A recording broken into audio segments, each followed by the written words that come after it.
A semana vai chegando no seu momento decisivo, e a expectativa no coração do torcedor vascaíno já começa a bater mais forte. É agora ou nunca. Quinta-feira é dia de decisão, e o Vasco da Gama entra em campo para enfrentar o Botafogo num daqueles jogos que param o Brasil. É Copa do Brasil, é quartas de final, é vaga em semifinal em jogo. E olha, se o Vascão vencer, volta a figurar entre os 4 melhores do torneio nacional mais charmoso da temporada. A torcida tá na pilha, o clima é de guerra, no bom sentido, e a preparação foi intensa até o último instante desta quarta-feira. A comissão técnica fez questão de fechar todos os detalhes, de ajustar cada movimentação, porque não dá para deixar nada passar. É jogo grande, é clássico, é tudo ou nada. O time sabe disso, o torcedor sabe disso, e o adversário também sabe disso. Só que a semana do Vasco não está sendo marcada apenas pelo jogo em si. O noticiário anda quente, com muita informação de bastidor, de mercado da bola, e até polêmica envolvendo a arbitragem. Acredite se quiser, mas o volante Jair corre risco real de punição por conta de um lance do jogo de ida contra o Botafogo. Isso mesmo. Um episódio envolvendo Anderson Daronco, que gerou revolta geral entre os vascaínos, pode acabar virando caso de tribunal. Tem gente falando até em suspensão de até 6 meses. Sim, você não ouviu errado, meio ano fora dos gramados. E a gente já vai falar disso, porque é inacreditável o que estão querendo fazer com o jogador do Vasco. Antes disso, vamos voltar um pouco e falar de uma outra parada que movimentou bastante o torcedor cruzmaltino. Ontem rolou rodada de eliminatórias sul-americanas, e um dos jogos que mais chamaram a atenção do torcedor do Vasco foi o duelo entre Peru e Paraguai. O jogo foi em solo peruano, e quem decidiu a parada foi um velho conhecido da colina, Matias Galarza. Pois é, o garoto que passou pelas categorias de base do Olímpia e que chegou ao Vasco ainda muito novo, fez o gol da vitória paraguaia, já na reta final da segunda etapa. Galarza, que depois de sua passagem pelo Vasco não conseguiu sequência, foi para o futebol argentino, se destacou com a camisa do Talleres e hoje defende o poderoso River Plate. E agora, mais maduro, virou nome forte também na seleção do Paraguai. Quem diria, né? De promessa vascaína a destaque no cenário sul-americano. Um caminho que, se o clube tivesse mais estrutura e organização, poderia ter sido trilhado dentro de São Januário. Mas não para por aí. Ainda falando de eliminatórias, teve jogador do Botafogo entrando em campo, o que pode até influenciar diretamente na partida de quinta-feira. O lateral direito Vitinho, por exemplo, foi titular da seleção brasileira na altitude boliviana. E quem assistiu o jogo viu que foi um sofrimento físico absurdo. A seleção sentiu demais, e Vitinho, inclusive, teve que ser substituído no segundo tempo. Saiu por volta dos 16 minutos da etapa final, completamente desgastado. E aí fica a dúvida, será que ele terá condições físicas de jogar contra o Vasco? A resposta só virá minutos antes da bola rolar, mas que a situação preocupa o rival, isso é fato. E não é só ele. Savarino, outro jogador importante do Botafogo, entrou pela seleção venezuelana por volta dos 69 minutos e também saiu muito desgastado. O cara cansou demais e virou dúvida. Ou seja, 2 nomes importantes do adversário podem aparecer no banco ou nem aparecer, o que já muda bastante o cenário do jogo. Agora, um ponto que precisa ser colocado com destaque aqui é o seguinte: o futebol brasileiro vive cobrando inovação, olheiros atentos e contratações criativas. Mas ao mesmo tempo, o mercado da Série B é ignorado por boa parte dos grandes clubes. O torcedor vascaíno, por exemplo, muitas vezes torce o nariz quando ouve falar de jogadores da segunda divisão. Mas será que dá mesmo para desprezar esse mercado? Olha, na noite de ontem, 2 atletas que atuam na Série B entraram em campo pela seleção boliviana. Um deles é o Miguelito, meia de apenas 21 anos que pertence ao Santos, mas está emprestado ao América Mineiro. O outro é Lucas Chaves, meio-campista do Volta Redonda. E os 2 foram convocados, entraram em campo e mostraram serviço. Ou seja, tem talento na segunda divisão, sim. E talvez o problema não esteja no campeonato, mas na forma como os clubes observam ele. Aliás, falando em mercado e oportunidades, tem um nome que chama atenção e que poderia, sim, ser olhado com carinho pela diretoria do Vasco. Ronaldo Tavares. Já ouviu falar? O cara tem 28 anos, é centroavante, tem passagem pelo futebol português, e hoje está no Atlético Clube de Minas Gerais. Sim, aquele mesmo que pouca gente conhecia até começar a aprontar nos estaduais. Ronaldo tem 13 jogos, 6 gols e 2 assistências. Um centroavante de mobilidade, que sabe sair da área, mas que também tem faro de gol. O Vasco hoje não tem um reserva imediato pro Vegetti. E o pior, com a janela de transferências fechada, as únicas opções são jogadores livres no mercado ou atletas da Série B. Então por que não apostar num nome desses? É disso que o clube precisa, olhar fora da caixinha. E já que a gente está falando de janela de transferências, de mercado e de falta de poder financeiro, tem uma informação que deixou muito torcedor irritado. No início da temporada, o Vasco tentou a contratação de Ener Vidiarreal, um dos grandes destaques do sul-americano sub-20. O jogador foi artilheiro do torneio, deu assistências, foi peça-chave da seleção colombiana e chamou a atenção de vários clubes. A diretoria do Vasco tentou avançar, mas esbarrou num impasse com o empresário do atleta, que garantiu que o destino seria o Porto de Portugal. Só que ontem veio a surpresa, o jogador assinou um pré-contrato com o Cruzeiro. Isso mesmo. O Vasco foi deixado de lado e quem acabou fechando foi o time mineiro. Uma verdadeira ducha de água fria para quem acreditava que o clube carioca ainda poderia lutar por promessas sul-americanas. Mais um episódio que mostra como o Vasco precisa se estruturar melhor, se antecipar ao mercado e ter mais força na hora de negociar. Agora, voltando ao que talvez seja o assunto mais revoltante para o torcedor, a possível punição ao volante Jair. A comissão de arbitragem está, sim, articulando para levar o caso ao Tribunal de Justiça Desportiva. E o pedido, pasmem, pode ser de suspensão de até 180 dias. 180 dias, meu amigo. Isso representa meio ano de futebol. Uma punição completamente desproporcional se a gente for comparar com outras decisões recentes. Quer um exemplo? Bruno Henrique foi julgado por envolvimento com esquema de apostas. O caso foi confirmado, investigado, comprovado. E o resultado foi uma punição de 12 jogos. Apenas 12 jogos. Agora querem aplicar 6 meses de gancho em cima do Jair por causa de uma discussão com o árbitro? Me desculpa, mas isso não faz o menor sentido. É por isso que a torcida se revolta. Não é só pelo ato em si, mas pelo critério, pela falta de coerência, pela perseguição velada. É como se quisessem, de fato, desestabilizar o time em um dos momentos mais importantes da temporada. E o mais surreal de toda essa história envolvendo Jair é justamente o timing. A denúncia surge justamente às vésperas de um jogo decisivo contra o Botafogo, em um confronto de Copa do Brasil que pode mudar o rumo da temporada vascaína. Parece até piada pronta, mas não é. O que deveria ser apenas mais uma semana de preparação intensa e foco total virou também um momento de tensão nos bastidores. É como se colocassem uma nuvem de incerteza sobre o elenco, bem quando o time precisa de estabilidade.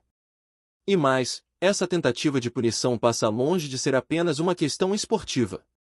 Ela escancara um cenário que o futebol brasileiro precisa debater: a disparidade nos critérios disciplinares, a seletividade das análises e o uso do tribunal como ferramenta de pressão. A verdade é que se for mesmo levado ao STJD, o mínimo que se espera é que haja coerência, responsabilidade, acima de tudo, justiça. Agora, voltando as atenções para o campo, o clima é de decisão. O técnico do Vasco tem feito mistério sobre a escalação, mas a expectativa é que o time entre com força máxima. Nenhum jogador poupado, nenhuma margem para erro. O momento exige intensidade desde o apito inicial. É jogo de xadrez, onde cada movimento precisa ser milimetricamente pensado. E tudo indica que o Maracanã vai receber um verdadeiro caldeirão. A torcida vascaína já mostrou em outras oportunidades que sabe fazer a diferença. O grito vindo das arquibancadas pode empurrar esse time rumo à semifinal. E quem sabe, por que não, ao tão sonhado bicampeonato da Copa do Brasil. Mas, além da pressão da torcida, o elenco sabe que está diante de uma oportunidade única. Para muitos jogadores, essa pode ser a chance de escrever uma nova história com a camisa cruz-maltina. E isso vale tanto para os titulares quanto para quem entra no segundo tempo. Cada minuto em campo vale ouro. Cada dividida, cada passe certo, cada finalização pode definir um capítulo inteiro dessa trajetória. O Botafogo, mesmo vindo de um bom momento na temporada, sabe que o Vasco cresce em jogos decisivos. E isso pesa. Pesa para o adversário, pesa para o torcedor, pesa para os jogadores que vão entrar em campo. E por falar em elenco, a diretoria do Vasco ainda corre contra o tempo para tentar resolver pendências do planejamento para o restante do ano. A janela de transferências se fechou, mas o clube continua de olho no mercado. A prioridade agora é observar quem está livre e quais nomes ainda podem reforçar o elenco pensando na reta final do Campeonato Brasileiro. A situação financeira é um grande limitador, mas não pode servir de desculpa para paralisar o trabalho. Existem sim oportunidades de mercado. É preciso buscar, conversar, convencer. O Vasco não pode mais perder tempo. A fase exige pragmatismo e coragem. Aliás, falando em planejamento, outro ponto que merece atenção é o trabalho de base. O clube sempre teve tradição em revelar talentos, mas nos últimos anos isso acabou ficando em segundo plano. Só que com a realidade financeira apertando e o mercado cada vez mais competitivo, voltar os olhos para as categorias de base pode ser mais do que uma opção, pode ser a solução. E se olhar com carinho, existem bons valores sendo lapidados dentro do próprio clube. Gente que precisa de oportunidade, de acompanhamento e, principalmente, de confiança. Não dá mais para ver promessas como Galarza saindo de graça, brilhando lá fora, enquanto o Vasco segue remando contra a maré. E voltando a falar do adversário, o Botafogo chega para o jogo com algumas dúvidas importantes, como já citamos. Vitinho e Savarino estão desgastados pelas atuações nas seleções. E ainda tem a questão da altitude. A recuperação fisiológica após partidas em locais de alta altitude não é simples. Envolve desde protocolos médicos até resposta individual de cada jogador. Por isso, mesmo que estejam liberados para o jogo, dificilmente estarão no seu melhor nível físico. E isso pode ser determinante, principalmente no segundo tempo, quando o ritmo do jogo costuma aumentar. Do lado vascaíno, a preparação foi feita em cima disso. O planejamento físico e tático levou em conta esses detalhes. O Vasco sabe que o desgaste do adversário pode ser uma brecha valiosa para buscar o resultado. E tem mais, esse jogo contra o Botafogo é também uma questão de moral. Se o Vasco conseguir a classificação, além da vaga na semifinal, leva consigo um impulso psicológico gigantesco para a sequência da temporada. Mostra a força, mostra a superação e coloca o clube de volta nos holofotes. É aquele tipo de vitória que muda a atmosfera do vestiário, que dá moral para encarar qualquer desafio. O elenco precisa entender isso. Precisa entrar em campo como se fosse o último jogo da vida de cada um. Porque, na prática, pode ser mesmo a última chance de salvar o ano. E o torcedor sente isso. A energia nas redes sociais, nos grupos, nos arredores de São Januário, tudo aponta para um só sentimento: esperança. A esperança de ver o Vasco competitivo, brigando, com sangue nos olhos. E esse sentimento, por mais que o clube viva altos e baixos, nunca desaparece. Ele se renova, se adapta, resiste. Porque ser vascaíno é isso. É acreditar mesmo quando tudo parece improvável. É cantar mesmo quando o time está atrás no placar. É apoiar mesmo nas fases ruins. E é justamente esse espírito que pode empurrar o time em mais uma batalha histórica. No entanto, tudo isso só vai fazer sentido se dentro de campo o time corresponder. E é esse o grande desafio da comissão técnica: transformar expectativa em performance. Traduzir apoio em resultado. Fazer o torcedor sair do estádio com orgulho estampado no rosto. O Vasco não pode mais se dar ao luxo de desperdiçar chances. O tempo da reconstrução já passou. Agora é hora de agir. Hora de jogar com inteligência, mas também com coração. De respeitar o adversário, mas sem medo. de honrar a camisa que tantos craques já vestiram e fizeram história. E a história, meu amigo, não se escreve com desculpas. Se escreve com atitude. Antes de continuarmos, já te convidamos para se inscrever no canal Colina News e deixar seu like, assim você fica por dentro de todas as novidades do Vascão de forma exclusiva. Bora continuar!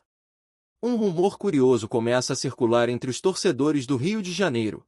Segundo uma vidente bastante comentada nas redes sociais, o próximo clássico entre Botafogo e Vasco, válido pelo Brasileirão, teria um vencedor já antecipado, pelas cartas e visões místicas.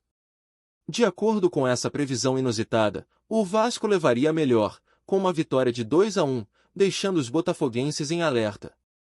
O burburinho se espalhou rapidamente pelos grupos de WhatsApp e fóruns de torcedores, dividindo opiniões. Alguns enxergam na previsão uma chance de acreditar na sorte e na intuição, enquanto outros encaram apenas como mais um papo de superstição, típico do clima intenso que envolve os confrontos cariocas. A vidente, conhecida por suas declarações ousadas, não poupou detalhes, teria visto um Vasco mais agressivo, comandando as ações no meio-campo e explorando os contra-ataques, enquanto o Botafogo buscaria reagir, marcando um gol de honra, mas sem conseguir mudar o placar final. A ideia de que um jogo tão imprevisível possa ser adivinhado trouxe ainda mais tempero à rivalidade. Torcedores do Vasco, claro, se divertem com a possibilidade de um triunfo confirmado pelo sobrenatural, compartilhando memes e vídeos que reforçam o clima de confiança. Já os botafoguenses não deixam por menos e questionam a credibilidade da previsão, apostando que a equipe pode surpreender e virar a história em campo. Enquanto a data do clássico se aproxima, o rumor da vidente mantém a expectativa em alta. Em bares, redes sociais e estádios, a torcida se divide entre ceticismo e crença, mas ninguém consegue ignorar o charme de um boato que mistura futebol, rivalidade e pitadas de misticismo. Será que o Vasco realmente sairá vitorioso por 2-1, como anunciado, ou a previsão ficará apenas como mais um desses lances que só o futebol é capaz de criar? Entre apostas, discussões e provocações, o burburinho promete fazer deste clássico um dos mais comentados do Brasileirão. Trazemos notícias atualizadas do Vasco todos os dias. Inscreva-se no nosso canal e dê um like para continuar recebendo notícias exclusivas. Compartilhe também a sua opinião sobre essa notícia nos comentários, isso é muito importante para o Vasco da Gama. Até o próximo vídeo.